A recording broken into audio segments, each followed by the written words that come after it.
अपना Bihar news channel पर प्रसारित होने वाला है। दैनिक पूजा के नियम कॉलन घर में दैनिक पूजा करने के भी होते हैं कुछ नियम मानने पर शीघ्र मिलता है फल। हिंदू धर्म में दैनिक पूजा के लिए तन और मन की पवित्रता के साथ कुछ एक नियम भी बताए गए हैं जिनका पालन करने पर ही ईश्वर की साधना आराधना का पूरा फल मिल पाता है। जानने के लिए जरूर पढ़ें ये लेख। दैनिक पूजा के नियम कॉलन घर में दैनिक पूजा करने के भी होते हैं कुछ नियम मानने पर शीघ्र मिलता है फल। दैनिक पूजा के नियम सनातन परंपरा में पूजा पाठ का विशेष महत्व होता है। दैनिक रूप से की जाने वाली ईश्वर की पूजा के कुछ नियम भी होते हैं जिनका पालन प्रत्येक साधक को अवश्य करना चाहिए। मनोकामनाओं को पूरा करने और शुभ फलों की प्राप्ति के लिए ईश्वर की पूजा के लिए प्रयोग में लाया जाने वाला आसन, हवन विधि, पूजा का मंत्र और उसे पढ़ने की विधि, अपने आराध्य के सामने दिया जलाने या फिर आरती करने का नियम आदि की संपूर्ण जानकारी एक साधक को होनी चाहिए। आइए जानते हैं कि ईश्वर की पूजा करते समय हमें किन खास बातों का जरूर ख्याल रखना चाहिए। ईश्वर की दैनिक पूजा हमेशा स्नान ध्यान के बाद पवित्र एवं प्रसन्न मन से करना चाहिए। हमेशा हमें शुद्ध एवं पवित्र भूमि पर आसन बिछाकर ईश्वर की साधना करनी चाहिए।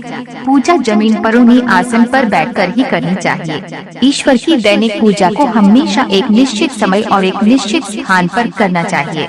अपने आराध्य की पूजा हमेशा पूर्व, उत्तर या ईशान कोण की ओर मुख करके करनी चाहिए। पूजा करते समय कभी भी हमारी पीठ देवी देवता की तरफ नहीं होनी चाहिए।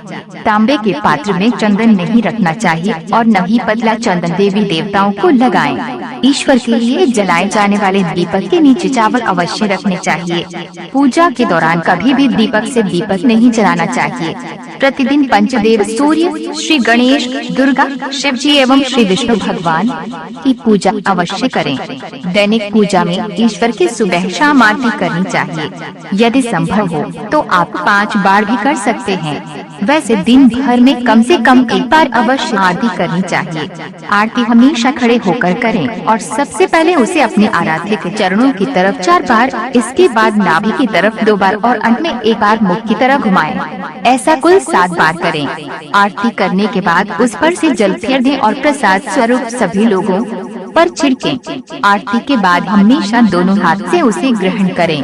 पूजा पाठ बगैर आसन के नहीं करना चाहिए।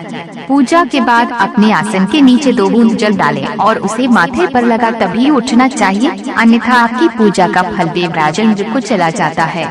ये भी पढ़ें दैज कृष्णा जन्माष्टमी 2021 कोलन श्री कृष्ण के जिन चरण कमलों में समाया है पूरा संसार, जाने उसकी महिमा और पूजा करने का फल। यहाँ दी गई जानकारियाँ धार्मिक आस्था और लोक मान्यताओं पर आधारित है। इसका कोई भी वैज्ञानिक प्रमाण नहीं है। इसे सामान्य जन रुचि को ध्यान में रखकर यहाँ प्रस्तुत किया गया है।